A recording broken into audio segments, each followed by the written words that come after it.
My name is Staudner. I'm performance optimizer. I'm from Vienna, Austria. I live there with my family, and I'm since 20 years, 25 years in the fitness industry as an athlete, of course, but since 10 years I'm in the fitness business, I would say, as an optimizing coach. So what I try is helping people to achieve their goals.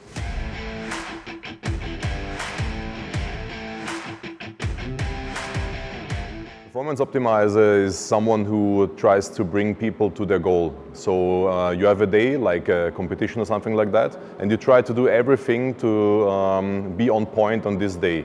So it doesn't matter what it is, the fitness, of course also nutrition and sleep habits. Performance you can increase in every area.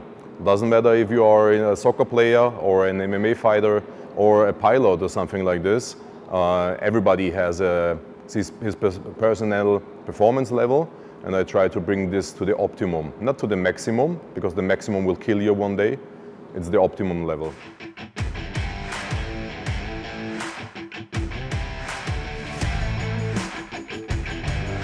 But of course, one of the most interested athletes I coach since 10 years now is Aleksandra Rakića, number 4 on the UFC light heavyweight list. And now we are here in Zagreb to prepare him for the fight against Thiago Santos. He's number 2 in the rankings. And yeah, this is the next step for Alex to come a little bit closer to the UFC belt.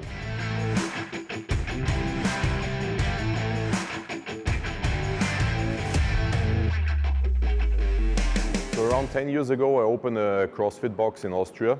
And I remember one day, Saturday morning, one of the strongest heavyweights of MMA in Austria, Gerald Tuareg and Nando Guilmino, coming to the gym. Like every Saturday, we had performance training. And this day they brought Aleksandra Rakića with. So this guy was under 20 years old, 19 years old. And he was really young and new in this sport. And they said, Richard, listen to us. This guy will be the one, will be the first belt owner of Austria in the UFC. This guy will be the best in his division in MMA worldwide. And I said, okay, he's really young. We're talking about a 19-year-old boy. And they said, trust us, try it. And you see where we are.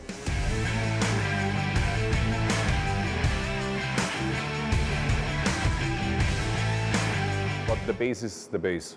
And like nutrition, sleep habits, mindset, supplementation, and breathing techniques, and all these things are important for everybody. So what I do is I build a base with every athlete I coach. This takes me between 3 and 6 months. It depends on how much time I get. And from this, then we build up a specific performance. So of course you need something different for a 3 round 5-minute match than for a 90-minute soccer game. It's totally different. We're using ice bathing since years, so I would say 5-6 years around. And but now we do them much more often. The feeling you get from ice bathing is amazing. So I don't need so much science to feel that it makes sense. And the cool thing is that there are some athletes like Aleksandra Rakića. They go with me to the lake first time, and immediately they have fun. And Alex, for example, cannot stop. So he's every Sunday there with his friends and using the cold water to regenerate better, to get activated, to get mental stronger. So this makes a lot of sense for us. We love it.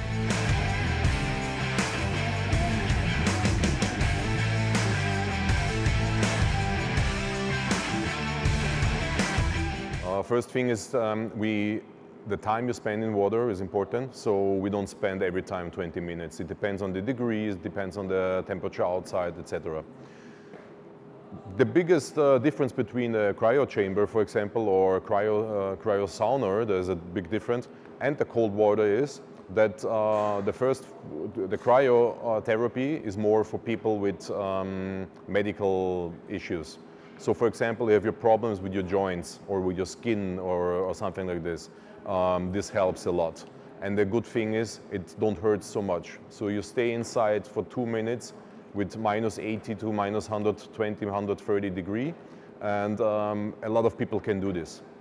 The cold water therapy is totally different. I would say it's much harder. Of course, you can train this, and we do that. So everybody starts with 1 minute.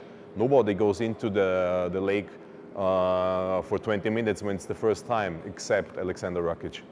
And so the cold water make one thing better. It's the mindset.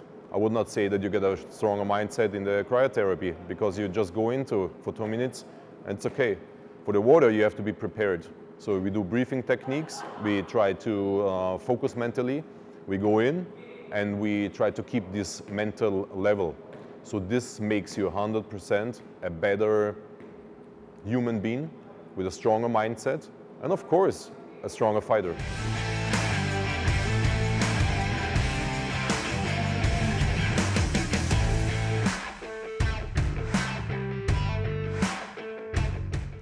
Everything is dangerous. Food, cars, fighting, and cold water. Everything is dangerous. And of course, you have to start really, really slowly. So I have a program. I wrote a program for this. And everybody starts at home in the shower with 1 minute of cold water, just on the feet. No knees, no hips, no upper body, no head, nothing like this. So really slowly, just for 1 week. If you are okay with this, then you can go faster, of course. But normally in the next week, you do a minute with your knees, then a minute with the hips, then a minute with the shoulders, and there the pain starts, because you start to, you will feel that your breath will totally be different. So there you have to control your mind, your breathing, and your body.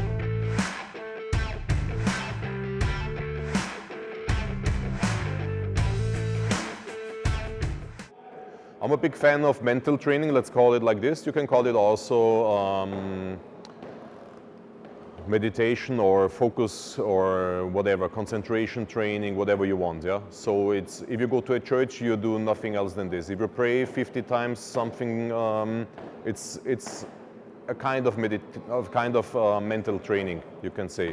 You be focused on this, you forget everything around in the world. And that is what we use in also before we go into the lake. So we're using breathing techniques. So if you are focused and you concentrate on your breathing, and you're just aware of your breathing, then you will forget everything around you. And that makes it much, much, much easier. And I would say that some kind of training for your brain, mental training, concentration exercises, focus, whatever you're doing, is really, really important for everybody, for every human on this world. It's not about only for fighters or for athletes in general, it's really for everybody.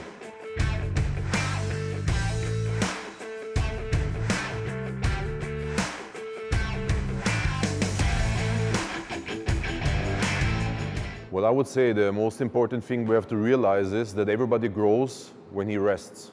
So your muscles are growing when you sleep. What is with your mind? Your mind has also to rest. So one thing I have to recommend for everybody in the world, go somewhere where you can rest your mind, because then your mind will grow. Then you will realize things that you never know before, or you knew it, but they were deep inside your brain and you have no time to pull them out. So what I would recommend is go into the woods and just feel that. The trees, the wind, water, birds, whatever. Try to do that alone.